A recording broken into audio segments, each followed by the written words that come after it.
Vous tenez ce morceau de fromage entre vos mains, attiré par son emballage en papier craft, ses bords irréguliers qui suggèrent le travail de la main d'un maître affineur, et peut-être même une petite icône de montagne ou une photo de vieux tracteur dans un champ. Vous vous dites que pour quelques euros de plus, vous vous offrez un morceau de terroir, une part de tradition française préservée des usines. Mais ce que l'industrie agroalimentaire ne veut surtout pas que vous sachiez, c'est que ce fromage est probablement sorti d'une cuve en inox de 50 000 litres, qu'il a été pressé par des robots, et que son goût rustique a été littéralement vaporisé en laboratoire. Dans les rayons de nos supermarchés, nous assistons à un véritable festival du faux artisanal, une mise en scène millimétrée pour nous faire payer le prix fort pour des produits industriels ultra transformés. Aujourd'hui, nous allons déchirer ces étiquettes trompeuses, et plonger dans les secrets les plus sombres de la production fromagère moderne. Nous allons voir comment on injecte des arômes de cave dans des fromages qui n'ont jamais vu une pierre, comment on maquille la croûte avec des colorants chimiques pour qu'elle ait l'air ancienne, et pourquoi certains fromages qui semblent couler à cœur sont en fait des prouesses de la chimie moléculaire. Préparez-vous, car après ce qui va suivre, le plateau de fromage de votre prochain dîner ne vous semblera plus jamais aussi innocent. Entrons directement dans le vif du sujet avec le premier grand mensonge, l'aspect extérieur. Quand vous voyez un fromage avec une croûte un peu grise, poussiéreuse, avec des petites taches blanches ou orangées, votre cerveau l'associe immédiatement à une cave d'affinage naturelle, fraîche et humide. L'industrie le sait parfaitement. Pour obtenir cet aspect sans attendre les semaines ou les mois nécessaires à un affinage réel, les usines utilisent des techniques de maquillage industriel.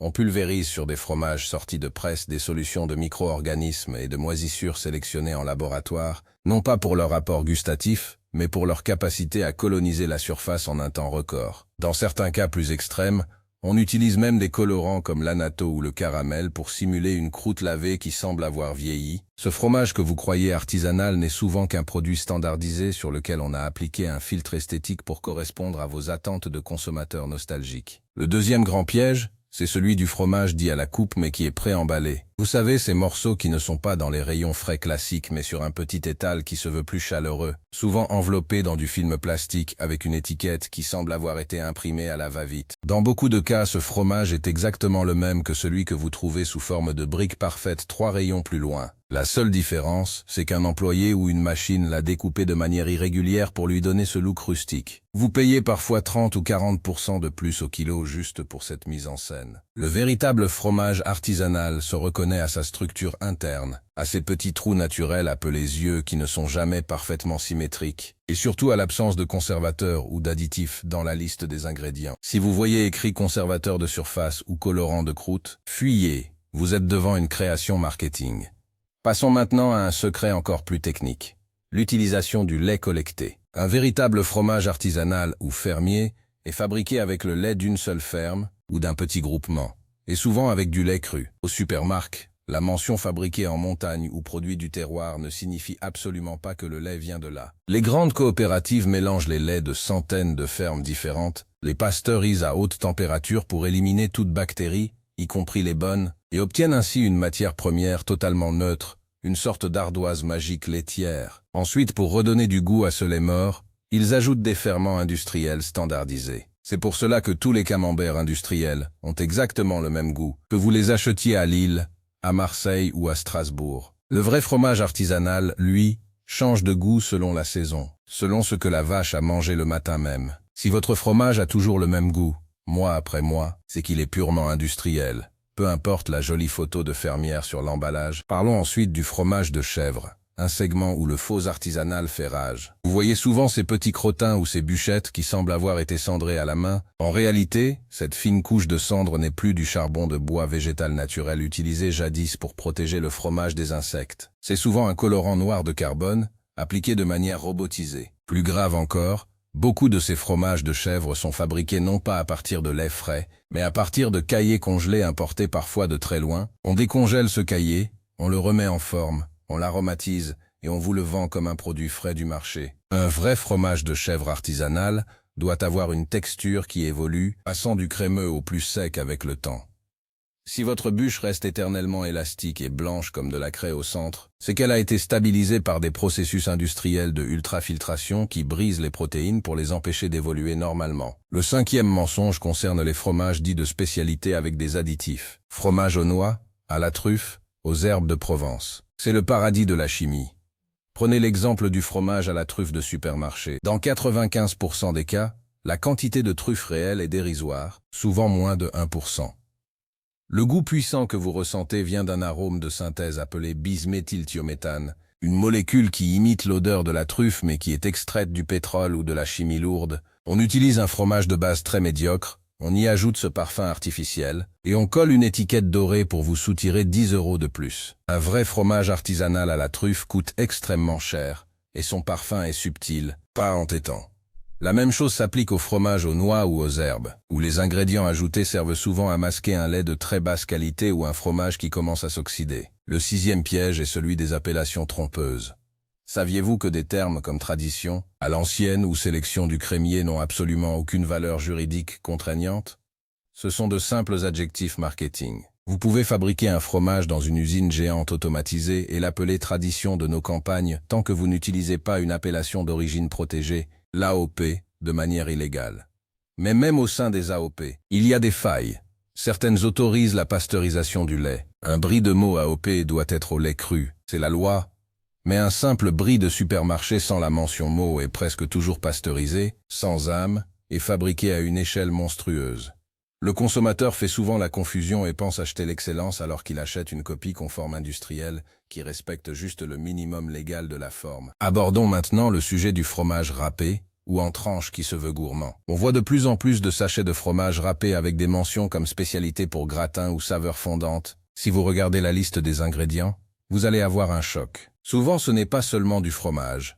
On y trouve des anti-agglomérants comme la cellulose en poudre, qui n'est rien d'autre que de la fibre de bois traitée pour empêcher les grains de coller. On y trouve aussi parfois de l'amidon pour augmenter le poids à bas coût. Quant aux tranches pour burger ou sandwich qui semblent être de l'emmental ou du cheddar, ce sont souvent des fromages fondus, c'est-à-dire une soupe de chute de fromage, de beurre, de sel de fonte et de phosphate, remélangés pour obtenir une texture plastique parfaite. On ne parle plus ici de fromage, mais de préparation fromagère. C'est l'opposé absolu de l'artisanat, même si l'image sur le paquet vous montre une meule coupée dans une grange. Le 7e point est l'utilisation des sels de fonte et des polyphosphates. Ces additifs sont les meilleurs amis de l'industrie car ils permettent de stabiliser l'eau et le gras dans le fromage. Un fromage artisanal, quand il chauffe, sépare naturellement son gras. C'est normal. Un fromage industriel, lui, reste parfaitement homogène car les sels de fonte emprisonnent les molécules de manière artificielle. Ces phosphates sont de plus en plus décriés pour leur impact sur la santé rénale et cardiovasculaire. En croyant déguster une crème de fromage authentique, vous ingérez en fait des stabilisants chimiques. Pour savoir si votre fromage à tartiner est artisanal, c'est simple. S'il ne contient pas de sel de fonte, bravo, c'est du vrai fromage frais. S'il en contient, c'est un produit de laboratoire. Parlons également de l'affinage accéléré. Un comté ou un gruyère artisanal demande des mois, voire des années, pour développer ces cristaux de tyrosine, ces petits grains de sel craquants qui sont en fait des acides aminés concentrés. L'industrie a trouvé une parade. Injecter des enzymes spécifiques pour accélérer la lyse des protéines. Le fromage a l'air vieux au bout de 3 mois alors qu'il devrait en avoir 12. Le goût est là, en surface, mais il manque la longueur en bouche et la complexité nutritionnelle. On vous vend du temps que l'industriel n'a pas pris. C'est une forme d'escroquerie temporelle camouflée par des packagings qui insistent sur la mention affinée en cave. Quelle cave?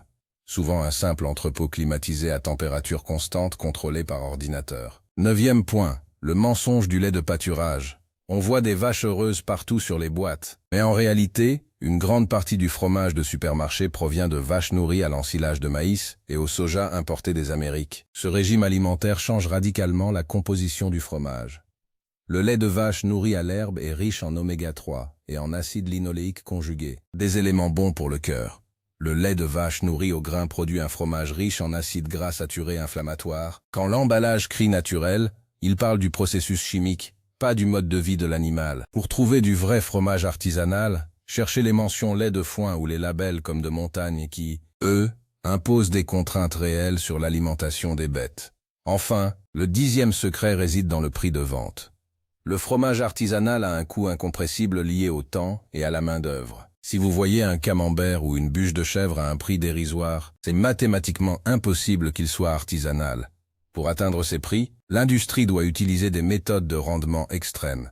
Ultrafiltration du lait pour ne perdre aucune particule solide, utilisation de pressure chimique plutôt qu'animale, et surtout une automatisation totale où l'homme n'intervient jamais sur le produit. Le fromage devient un objet standardisé, une commodité, au même titre qu'un boulon ou un smartphone. L'artisanat réclame de l'observation et de l'adaptation à chaque meule, ce que l'ordinateur de l'usine ne sait pas faire. Alors, comment faire pour ne plus se faire avoir? La première arme, c'est de retourner l'emballage. Ignorez la photo, ignorez la promesse en gros caractères. Si vous voyez plus de 4 ingrédients, lait, ferment, sel, pressure, posez le fromage. Si vous voyez des E suivis de chiffres, des arômes, des colorants, des correcteurs d'acidité ou des sels de fonte, fuyez, cherchez la mention au lait cru. Un industriel déteste le lait cru car il est vivant, imprévisible et demande une hygiène irréprochable et un savoir-faire humain constant. Utiliser du lait cru est la signature quasi systématique d'un travail artisanal ou de haute qualité. Une autre astuce consiste à regarder les étiquettes AOP, AOC ou IGP. Même si ce n'est pas une garantie totale de petite production, cela impose au moins un cahier des charges strict sur la fabrication et la zone géographique. Mais le Graal absolu, c'est la mention fromage fermier. Contrairement à artisanal qui est un peu plus flou. Fermier garantit que le fromage a été fabriqué sur le lieu même de la traite, avec le lait des bêtes de la ferme. C'est la garantie ultime que vous ne mangez pas un mélange de lait industriel venu de 3 pays différents. Regardez aussi la forme du fromage. Un fromage dont les bords sont trop parfaits, dont la croûte est d'une couleur d'une uniformité suspecte, c'est le signe d'une fabrication en moule automatique géant. L'artisanat laisse des traces, des marques de toile de jute, des irrégularités de pressage, une croûte qui a des nuances de couleur. Ces défauts visuels sont en fait les preuves de la qualité. Apprenez à aimer les fromages imparfaits, car dans le monde du vivant, la perfection visuelle est souvent le masque de la mort biologique. Une autre tromperie courante au supermarché est l'usage du terme maître affineur. N'importe quelle entreprise peut embaucher quelqu'un et lui donner ce titre pour l'utiliser sur ses étiquettes. Cela ne garantit en rien que le fromage a bénéficié de soins manuels. Pour tester un fromage, pressez-le légèrement à travers l'emballage s'il est souple. Un fromage artisanal a une résistance élastique mais ferme. Un fromage industriel stabilisé aura souvent la même texture de la croûte jusqu'au cœur, comme si c'était un bloc de gomme. L'affinage naturel crée des gradients de texture, du plus sec près de la croûte au plus fondant à l'intérieur. Le conservateur de surface appelé natamycine ou E235 est également un signal d'alarme. C'est un antifongique utilisé pour empêcher les moisissures indésirables de pousser. Si l'industriel l'utilise, c'est parce que son fromage n'a pas l'équilibre bactérien naturel pour se protéger seul. C'est comme si on mettait le fromage sous antibiotiques permanents. Un fromage artisanal, lui, développe ses propres bonnes bactéries qui agissent comme une armée de défense. Manger de la natamycine régulièrement n'est pas idéal pour votre propre flore intestinale. N'oublions pas les fromages en portions individuelles qui pullulent pour les enfants ou les encas rapides. Ils sont souvent présentés avec des images de nature, mais ce sont des produits de haute technologie. On y sépare les protéines de lait pour les réassembler ensuite avec des graisses végétales de coco ou d'autres substituts. Certains ne contiennent même plus assez de lait pour être légalement appelés des fromages, alors ils utilisent des périphrases floues comme pavé gourmand ou carré onctueux. C'est le niveau 0 de l'artisanat. En France, nous avons la chance d'avoir le plus beau patrimoine fromager du monde, mais la grande distribution est en train de le lisser, de le neutraliser pour qu'il convienne au plus grand nombre. À force de manger ces ersatz industriels, nous perdons notre palais. Nous finissons par trouver le vrai fromage artisanal trop fort, trop irrégulier ou trop bizarre. C'est exactement ce que veut l'industrie. Des consommateurs formatés qui achètent toujours le même produit stable et rentable. Le budget est souvent le nerf de la guerre. Beaucoup pensent que le vrai fromage artisanal est réservé aux riches. C'est une erreur de calcul. Un fromage artisanal de qualité est beaucoup plus rassasiant et dense nutritionnellement. Vous en mangerez moins pour être satisfait. De plus, en achetant des produits bruts plutôt que des préparations transformées, vous payez pour la nourriture, pas pour le marketing et l'emballage plastique. Allez au rayon à la coupe réelle, demandez au vendeur si le fromage est au lait cru ou fermier. Souvent, la différence de prix est de quelques centimes par portion. Mais le bénéfice pour votre santé et votre plaisir est incommensurable. Dites-vous bien que chaque fois que vous achetez un fromage au supermarché, vous votez. Soit vous votez pour un système industriel qui robotise l'agriculture, malmène les sols et les animaux, et vous vend de la chimie aromatisée. Soit vous votez pour des hommes et des femmes qui perpétuent des gestes séculaires, qui prennent soin de leurs bêtes et qui respectent le cycle de la vie. L'artisanat n'est pas juste une étiquette, c'est une philosophie. Ne la laissez pas se faire voler par des services marketing sans scrupules. Apprenez à observer la saisonnalité. On ne devrait pas manger le même fromage toute l'année. Un fromage artisanal fabriqué au printemps quand l'herbe est grasse et pleine de fleurs, sera radicalement différent d'un fromage d'hiver. L'industriel lise tout cela pour vous donner un produit mort mais stable. Retrouvez le plaisir de découvrir des saveurs changeantes. C'est cela, la vraie gastronomie. Nous vivons dans un monde d'images de synthèse et de promesses virtuelles. Le rayon fromage est l'un des derniers endroits où l'on peut encore toucher au réel, à condition de savoir écarter les faux-semblants. Le fromage artisanal n'est pas juste un aliment, c'est une culture. C'est du lait, de la patience et de l'amour. Rien de tout cela ne peut être mis en conserve ou simulé par un arôme de synthèse. La prochaine fois que vous passerez devant ce rayon, fermez les yeux sur les couleurs chatoyantes et les slogans accrocheurs. Retournez la boîte. Lisez les 3 ou 4 ingrédients essentiels, cherchez le mot fermier ou lait cru. Si vous ne les trouvez pas, sachez ce que vous achetez, un produit de masse déguisé en paysan. Soyez des consommateurs avertis, soyez des rebelles de l'assiette. Votre santé et votre plaisir sont les seules choses qui comptent vraiment au moment de passer à la caisse. La qualité d'un pays se mesure aussi à la qualité de son fromage. Ne laissons pas les géants de l'agroalimentaire effacer des siècles de savoir-faire avec de simples autocollants rustiques. La vérité est dans le cahier, pas dans le carton d'emballage. Le vrai fromage attend ceux qui ont la curiosité de regarder au-delà du marketing. Alors soyez curieux, soyez exigeants, et surtout, redécouvrez le vrai goût de la France. C'est ainsi que vous reprendrez le pouvoir. En refusant les faux semblants, vous forcez les magasins à proposer de meilleurs produits. Vous sauvez des petites exploitations, et vous préservez votre système immunitaire des additifs inutiles. Le fromage est une nourriture vivante par excellence. Laissez-lui sa place dans votre vie. Ne vous contentez pas de l'illusion de la tradition quand la réalité est à portée de main, juste un peu plus bas ou un peu plus loin sur l'étagère. Faites l'expérience. Achetez une fois un vrai morceau de fromage fermier et comparez-le avec sa version premier prix ou le faux artisanal de grande marque. La différence de texture, d'odeur et de complexité vous sautera aux yeux. Vous comprendrez alors que l'économie réalisée sur les produits bas de gamme est une fausse économie qui se paye plus tard. Le vrai plaisir ne ment jamais. N'oubliez jamais que l'industrie agroalimentaire est une experte en camouflage. Elle utilise des mots comme savoureux, gourmand, généreux pour combler le vide laissé par l'absence d'ingrédients de qualité. Ce sont des béquilles sémantiques. Un grand fromage artisanal n'a pas besoin de crier qu'il est bon, il suffit d'en couper une tranche pour le savoir. Sentez l'odeur de la croûte, observez la couleur de la pâte. Si c'est trop parfait, c'est suspect. Dans cette quête de vérité, votre nez et votre palais sont vos meilleurs guides. Faites-leur confiance. Redevenez les acteurs de votre consommation. Le supermarché n'est pas une fatalité, c'est un outil que vous devez apprendre à maîtriser. En choisissant les bons fromages, vous faites bien plus que vous nourrir. Vous préservez une part de notre identité commune. Le secret est désormais entre vos mains. Ne vous laissez plus séduire par un dessin de montagne si la liste des produits contient du polyphosphate. Soyez fiers d'acheter moins, mais d'acheter mieux. Le fromage artisanal est un luxe accessible, à condition de savoir le débusquer derrière les artifices du marketing moderne. Bonne dégustation, et gardez l'œil ouvert car derrière chaque emballage peut se cacher une toute autre réalité. Le vrai terroir n'a pas besoin de filtre, il se suffit à lui-même.